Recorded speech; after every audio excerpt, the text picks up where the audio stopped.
지난 여름 전교인 수련회 때 우리는 다 같이 모여서 영화를 한 편 보았습니다.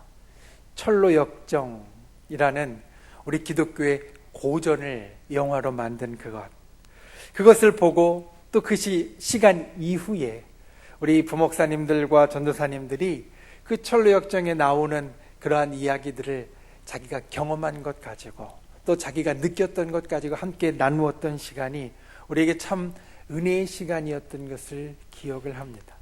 특별히 그 철로 역정에 나왔던 여러 이야기들 가운데 율법산이라는 이야기가 있었습니다. 혹시 기억하십니까? 율법, 하나님께서 우리에게 주신 이렇게 행하라, 하라, 하지 마라 해주신 그 율법들이 마치 비석과 같이 산에 올라가는 그 길 가운데 세워져 있고 그것을 행하면서 하나하나씩 통과해가며 꼭대기까지 가면 구원을 얻는다.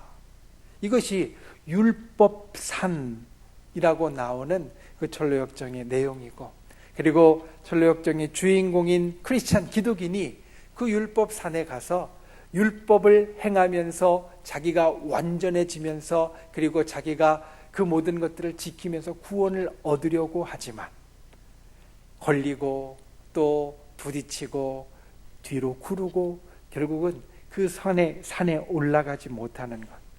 율법이 중요하지만 그 율법의 하나하나 조항들을 다 지키면서 살아간다는 것은 우리 인간에겐 불가능한 것이고 우리가 율법을 다 지킴으로 구원받을 수는 없다라는 것을 일러주는 그러한 내용이었습니다. 그리고 그 율법산에서 계속해서 구르고 올라가지 못할 때 인도자가, 가이드가 옳은 길, 옳은 방향, 갈 수 없는 것을 일러주는 그러한 내용이 있습니다. 철로 역정, 하늘로 걸어가는 그 길 가운데 이 영화에 보면 가이드가 있었고 인도자가 있지만 그 가이드나 인도자는 결국 이렇게 하는 게 좋다라는 것을 일러줄 뿐이지 따라가고 따라가지 않고는 내 자신에게 달린 것이다. 우리는 그걸 보면서 깨닫게 됩니다.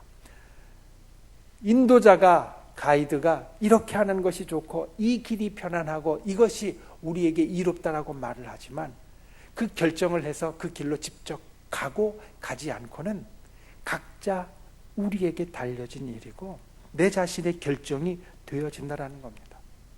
물론 하나님께서 강권하실 때도 있습니다.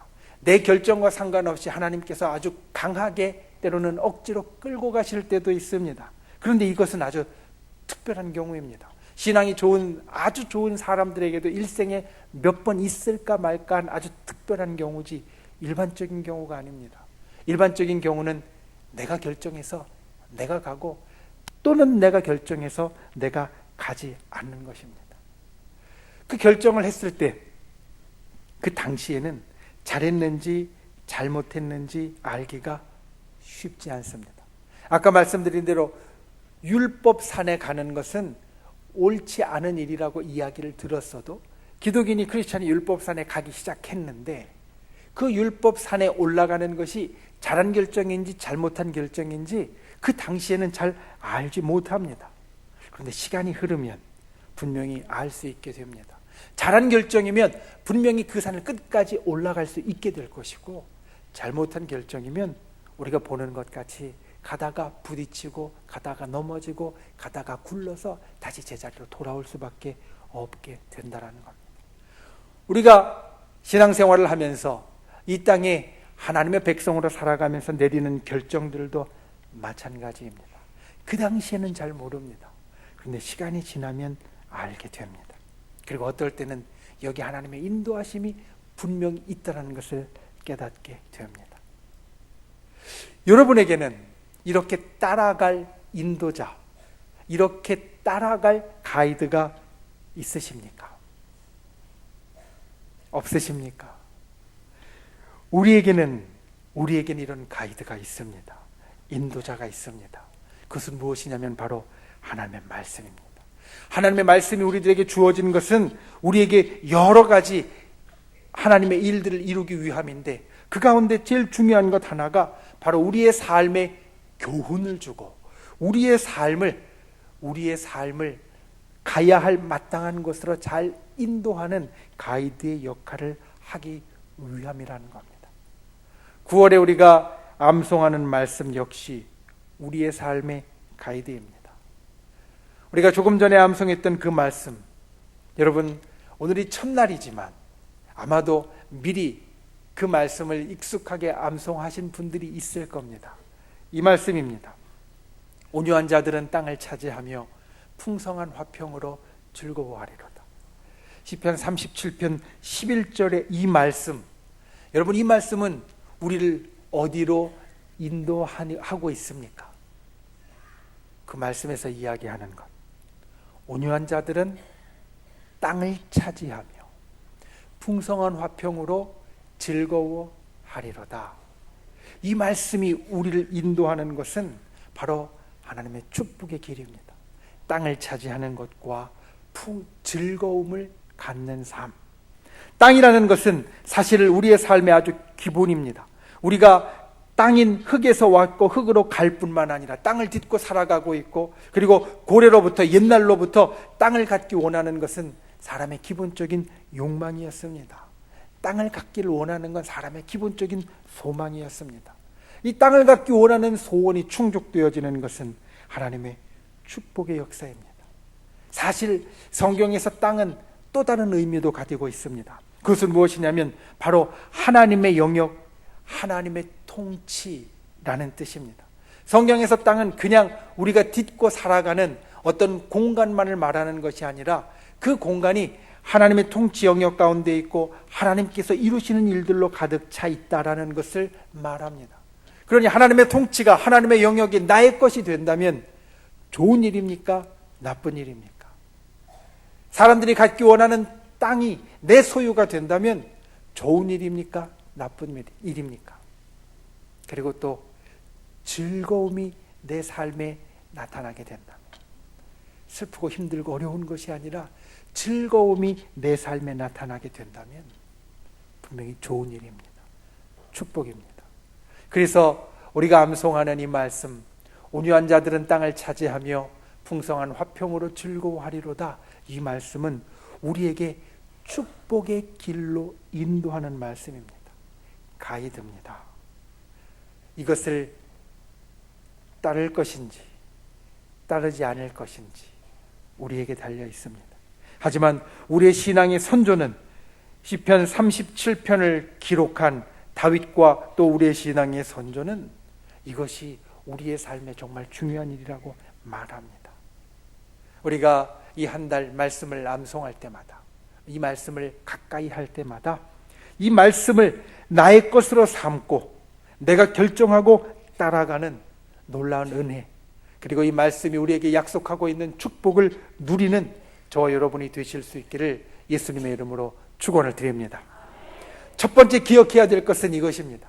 오늘 말씀의 가장 중요한 것, 제일 처음에 나오는 것, 무엇보다 온유하십시오. 무엇보다 온유하십시오. 이 말씀을 우리가 가까이 할 때마다, 암송할 때마다 기억해야 할 제일 중요한 것은 무엇보다 온유하라는 겁니다. 성경에 나오는 많은 인물들 가운데 하나님의 큰 쓰임을 받은 모세, 그 모세에 대해서 요약하는 한마디의 말이 있습니다. 물론 모세는 이 땅 가운데 하나님의 놀라운 쓰임을 받았고, 그리고 하나님께서 끝까지 사랑하는 사람이 되었습니다. 무엇으로 인해서 그와 같은 일이 그의 삶에 있었는지 성경은 여러 가지를 이야기를 하지만 그 가운데 제일 중요하게 우리들에게 주어지는 말씀, 이것입니다.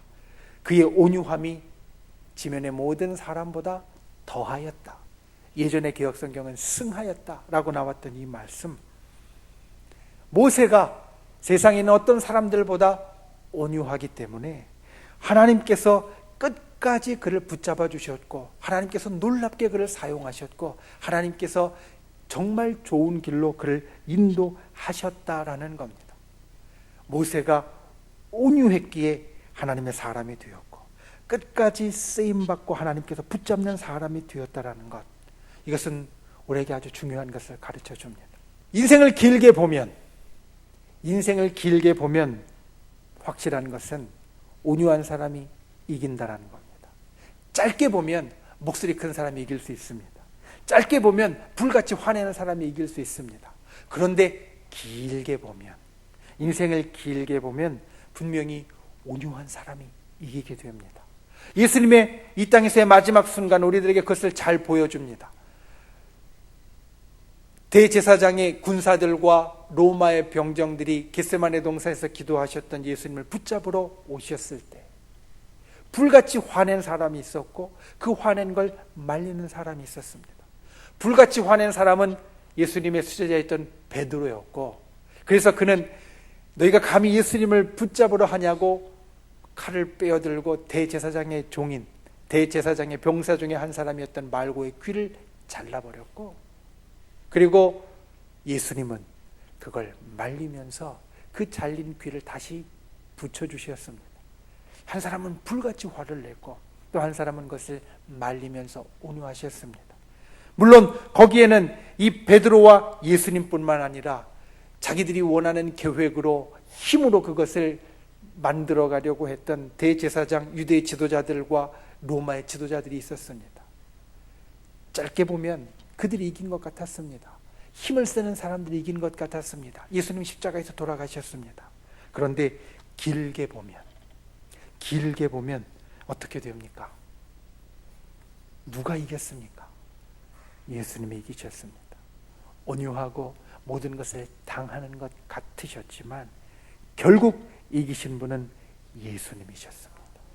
여러분, 우리가 온유에 대해서 생각할 때 이것을 분명하게 기억해야 합니다. 내가 상황이 괜찮으니까, 먹고 살만하고 등 따스고 배부르니까 온유할 수 있는 게 아니고, 온유하니까 그와 같은 축복이 주어진다는 겁니다. 여러분, 삶에서 온유한 분들이 되시기를 바랍니다. 무엇보다 온유한 분들이 되시기를 바랍니다. 온유가 우리에게 놀라운 축복을 가져온다는 것을 잊지 않는 분들이 되시기를 바랍니다. 무엇보다 온유한 분들이 되시기를 바랍니다. 온유함에서 나오는 축복을 받아 누리는 분들이 되시기를 바랍니다. 온유한 것이 하나님께서 좋아하시는 품성이라는 것을 잊지 않는 분들이 되시기를 바랍니다. 그래서 진정 모세처럼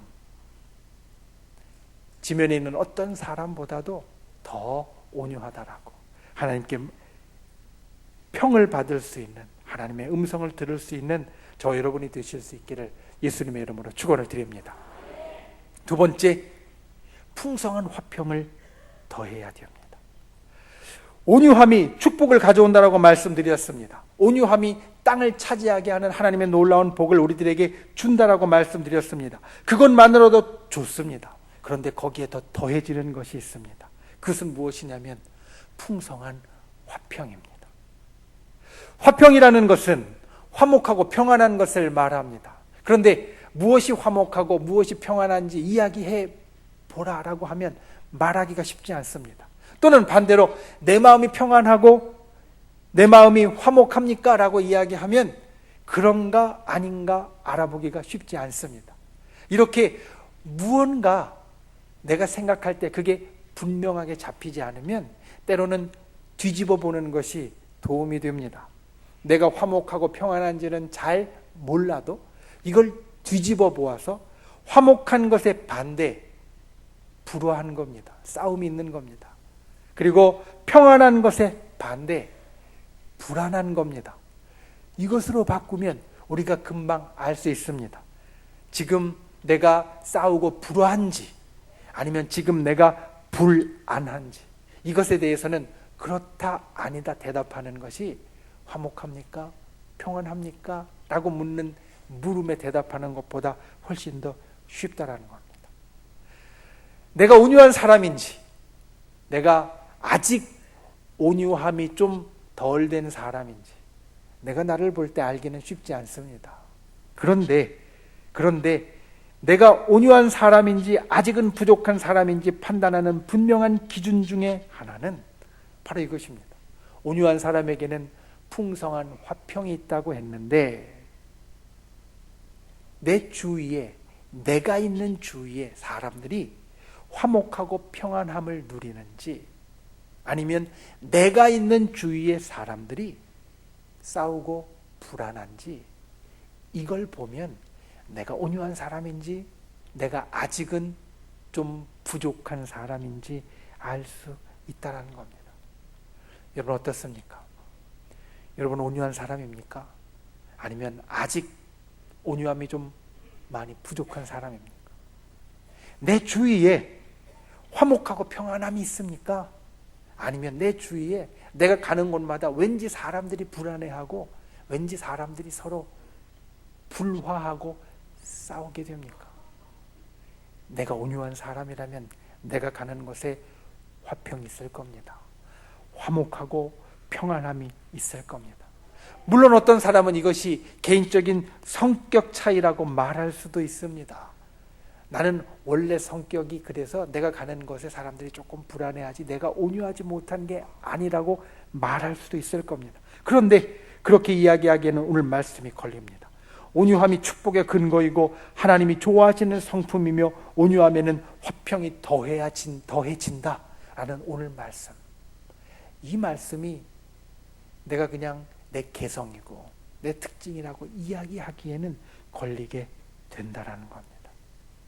이 온유함은, 그리고 이 화평은 예수님께서 우리들에게 부탁하시는 것이고 또 예수님께서 우리들에게 친히 보여주신 겁니다. 예수님이 세상의 모든 사람에게 존경받는 이유는 예수님께서 하나님과 우리 사람을 화평하게 하셨고 사람과 사람을 화평하게 하셨기 때문이라는 겁니다. 온유한 자는 풍성한 화평을 누립니다. 그리고 풍성한 화평을 날마다 더해 갑니다. 기억하십시오. 물론 이 온유함이 쉽지 않은 일일 수도 있습니다. 무슨 일이 있어서 고객센터라는 이름이 붙은 곳에 여러분이 전화를 하면 요즘은 다음과 같은 자동 안내가 나오는 것을 들을 수 있습니다. 상담원에게 폭언이나 거친 말이나 욕을 하면 안 된다. 다 녹음되고 있다. 상담원들은 흔히 감정 노동자라고 불립니다. 감정 노동자 무슨 뜻인가 찾아보았더니 이렇게 되어 있습니다. 다른 사람의 감정에 나의 감정을 맞추는 사람. 그러니까 내 감정대로 가는 게 아니라 다른 사람의 감정에 내 감정을 맞추어가는 사람이 감정 노동자라는 겁니다. 힘들어도 웃어야 되고 화가 나도 부드러워야 한다는 겁니다. 그런데 이 감정 노동자들이 스트레스를 참 많이 받는답니다.